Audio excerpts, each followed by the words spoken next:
Each time relatives reproduce, they increase something called the inbreeding coefficient. A normal, unrelated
pressed against his deformed body until they left marks.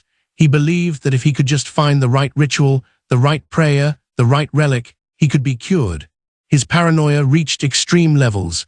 He became convinced that everyone around him was trying to poison him. He would only eat food prepared by one specific servant, and even then, he would make that servant taste everything. First, he would examine his food for hours, looking for signs of contamination. Sometimes he would refuse to eat for days, convinced that starvation was better than poisoning. The hallucinations began in his final years. He saw dead relatives visiting his chamber. He claimed his father, Philip IVTH, sat on his bed each night, telling him he had failed as a king. He saw demons in shadows, angels weeping blood, the walls breathing like living things. Whether this was mental illness, the result of his brain literally deteriorating, or mercury poisoning from his various treatments, we'll never know. His last coherent moments were spent trying to decide who should inherit Spain. He had no children. He would never have children. The Habsburg line would end with him. Various European powers pressured him to name their candidates as his heir. In his confusion and illness, he changed his will multiple times, each change potentially triggering a different war. When Charles II finally died on November 1st, 1700, just 5 days before his 39th birthday, the court physicians performed an autopsy that revealed the full extent of his genetic destruction. The report, hidden in the Spanish royal archives and only fully released in 1980, is one of the most disturbing medical documents ever recorded. According to the physicians, his body did not contain a single drop of blood. Now, this is physically impossible. But what they likely meant was that his blood was so thin, so lacking in normal components, that it didn't seem like blood at all. His heart was described as the size of a peppercorn, probably meaning it was severely atrophied. His lungs were corroded, full of holes and damaged tissue. His intestines were putrid and gangrenous, rotting while he was still alive. He had a single testicle, black as coal, completely non-functional, but the most disturbing finding was his brain. The physicians noted it was full of water, what we now recognize as hydrophilies. His skull was literally filling with fluid, putting pressure on his brain. Tissue, this explains the seizures, the mental deterioration, the periods of absence. His brain was being slowly crushed inside his own skull. Modern medical experts who have studied the autopsy report have identified multiple genetic disorders that Charles II likely suffered from simultaneously. Pituitary hormone deficiency would explain his physical development issues. Adrenal tubular acidosis would explain his metabolic problems. Combined immunodeficiency would explain his constant illnesses. Possibly Klinefelter syndrome would explain his genital abnormalities. Each condition alone would be debilitating. Together, they created a perfect storm of genetic catastrophe. But here's the truly horrifying revelation that modern science has given us. In 2009, geneticists analyzed DNA from Charles II's hair samples and calculated his inbreeding coefficient. Remember, normal people have a coefficient near 0. First cousins who have children together produce offspring with a coefficient of 0.0625. Children of siblings would have a coefficient of 0.25. Charles II's coefficient was 0.25, 254. He was more inbred than if his parents had been brother and sister. He was a genetic impossibility that somehow survived for 39 years. Charles II's death triggered exactly what everyone expected. The War of Spanish Succession erupted, lasting 13 years and killing hundreds of thousands of people. The Spanish Empire was carved up among various European powers.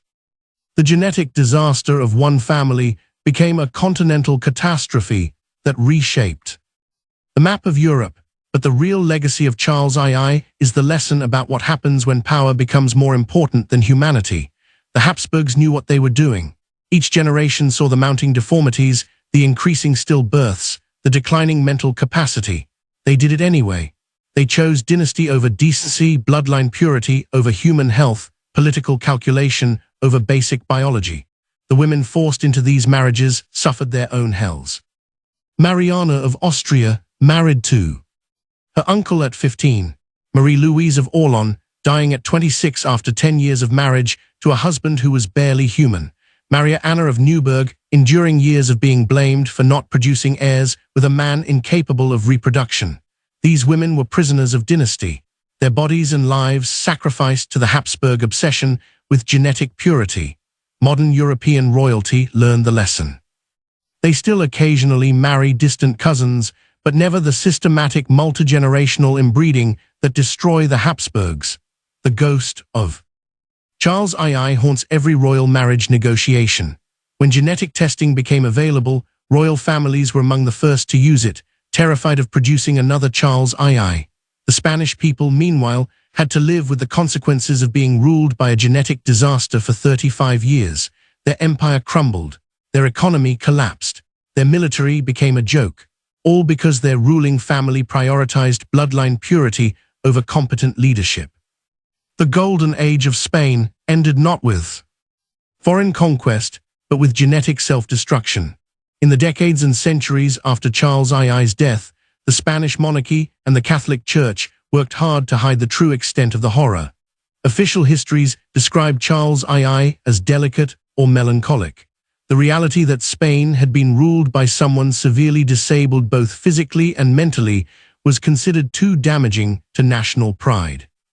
But the documents survived in private collections, in foreign archives, in Vatican vaults, letters from ambassadors. Describing the king playing with toys during state meetings, reports from physicians detailing examinations that sound more like autopsies of the living, diaries of queens forced to share beds with someone who alternated between seizures and screaming.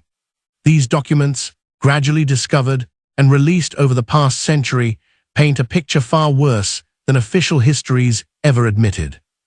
The Vatican's secret archives contained particularly damaging documents, papal dispensations for the marriages with attached medical reports.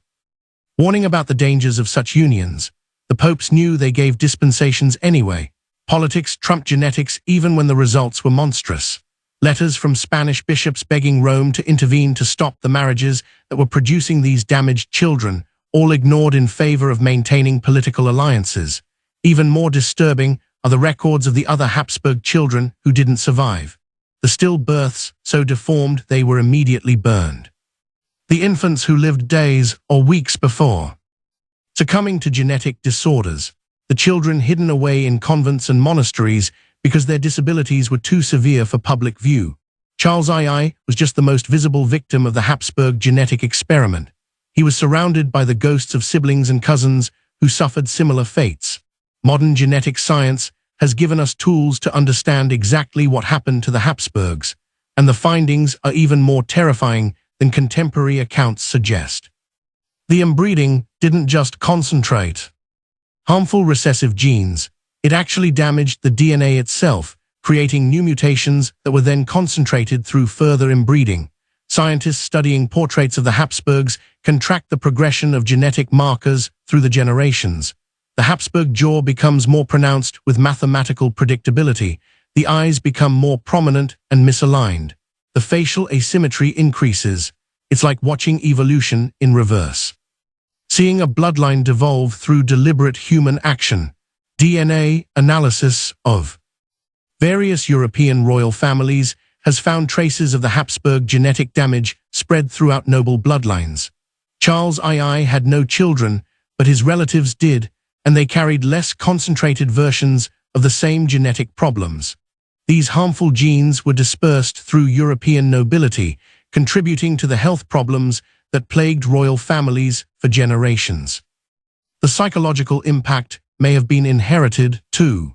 Studies of inherited trauma suggest that extreme experiences can alter DNA in ways that are passed to future generations. The terror, suffering, and degradation experienced by people like Charles II and the women forced to marry these genetic disasters may have left marks on European royal genetics that persist to this day. Perhaps the most heartbreaking aspect of Charles II's story is that despite his profound disabilities, there is evidence he understood his situation. He knew he was the last of his line. He knew his body and mind were failing. He knew he was a disappointment to everyone around him. This awareness added psychological torture to his physical suffering. In his rare lucid moments, Charles II would reportedly ask why God had cursed him.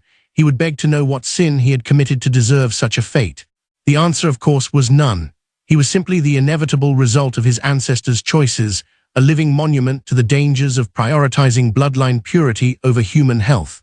His last reported words were, "I am already nothing. Think about that." After 39 years of suffering, of being treated as barely human, of failing at every aspect of being a king, a husband, a man, his final statement was an acknowledgement of what he had always been in the eyes of those around him. Nothing, a genetic mistake that somehow survived for decades. The priests who gave him last rites reported that he seemed almost peaceful at the end, as if death was a mercy he had been waiting for his entire life. His body, that twisted product of centuries of inbreeding, finally stopped his agonized existence. The genetic experiment that had begun with such confidence in the 1400s ended with a whimper in 1700. The story of Charles II of Spain isn't just historical curiosity. It's a warning written in DNA about what happens when human beings try to concentrate power through biological means. It's proof that nature has limits that can't be violated without consequences. It's evidence that political calculation can create human suffering on a scale that defies comprehension. Every portrait of Charles II that hangs in museums across Europe is a reminder of what the pursuit of genetic purity actually creates. Not superior beings, but damaged ones. Not powerful bloodlines, but destroyed ones. Not dynasty preservation, but dynasty extinction through biological self-destruction. The women who suffered in these marriages, forced to bear genetically doomed children, or blamed for not producing heirs with husbands incapable of reproduction, represent a hidden history of female trauma that we're only beginning to understand. They were prisoners of a system that treated them as breeding stock while ignoring the basic biology that made their assigned task impossible. The Spanish Empire's decline from superpower to secondary status was accelerated by having a profoundly disabled monarch for 35 years. Decisions that should have been made weren't. Opportunities that should have been seized were missed. The genetic disaster of one family became the political and economic disaster of an entire nation. Modern Europe exists in the shadow of Charles II. The borders drawn after the War of Spanish Succession still influence international relations. The fear of genetic concentration still influences royal marriage patterns. The lesson that biology cannot be subordinated to politics remains relevant in an age of genetic engineering and designer Barbies. In the Alcazar of Madrid, where Charles II was born and spent much of his tortured life, tourists now walk through restored rooms, admiring architecture and artwork. Few know that these halls once echoed with the inhuman sounds of a king who shouldn't have existed, whose every breath was testament to his ancestors' crimes against nature. The portrait of Charles II in the Prado Museum shows a face that makes viewers uncomfortable without quite knowing why. It's the uncanny valley effect of looking at something that's almost but not quite human. Children often refuse to look at it. Adults glance and quickly move on. Even in death, even reduced to paint on canvas, Charles II disturbs us on a primal level. Because deep down in our genetic memory, we recognize what he represents. The ultimate violation of biological law, the consequence of treating human genetics like a tool for power concentration, the price of believing that bloodline purity matters more than human health and dignity. Queen Mariana of Austria died in 1696, 4 years before her son. She spent her final years in religious seclusion, praying for forgiveness for sins she can never quite articulate. She knew she had participated in something monstrous. She had given birth to the living consequence of her family's genetic crimes. She had created Charles II, not through any fault of her own, but through the accumulated sins of generations of Habsburgs who chose power over humanity. In those shadowed corridors of the Alcazar, where our story began and ended, if you listen carefully on quiet nights, some say you can still hear it. Not ghosts, but something more real and more terrible. The echo of a dynasty destroying itself one marriage at a time. The sound of genetic catastrophe becoming flesh. The whisper of a bloodline that became so pure is ceased to be human at all. Charles II of Spain lived 39 years of continuous suffering as payment for his ancestors' choices. He was the bill come due for 2 centuries of genetic crime. He was the monster born from calculating that dynasty mattered more than decency, that blood purity mattered more than human health, that political power mattered more than biological law. His story reminds us that there are limits to what human beings should do to themselves and each other in pursuit of power, that nature has laws that cannot be violated without consequence, that sometimes the monster isn't the deformed child born from generations of inbreeding, but the system that created him in the first place. The queen who birthed a monster was herself a victim of that system. Forced to marry her uncle, forced to bear his children, forced to watch those children die or survive as genetic catastrophes, forced to participate in the destruction of the very bloodline she was supposed to preserve. And in the end, that's the ultimate irony of the Habsburg story. In trying to keep their bloodline pure, they destroyed it. In trying to concentrate power, they dissipated it. In trying to create a dynasty that would last forever, they created Charles II, the living embodiment of why some things should never be attempted, no matter how much power they might bring. The monster born in Madrid that November day in 1661 wasn't evil. He was inevitable. The mathematical certainty of what happens when human beings ignore biological law in favor of political ambition. He was suffering incarnate, trapped in a body that was the direct result of his family treating marriage like animal husbandry and human genetics like a political tool. Charles II of Spain, the last Habsburg, King of Spain, the genetic impossibility, the living consequence, the warning written in DNA, the monster born from 2 centuries of pretending that power mattered more than humanity. His story isn't just history. His prophecy about what happens when we forget that human beings have limits, that biology has laws, and that some prices are too high to pay, even for an empire that once ruled half the world. The queen who birthed a monster gave birth to a lesson that echoes through centuries. There are some things worse than losing power, some prices too high for dynasty, some monsters that shouldn't be created, even if creating them might preserve a bloodline that believed itself too pure for this world.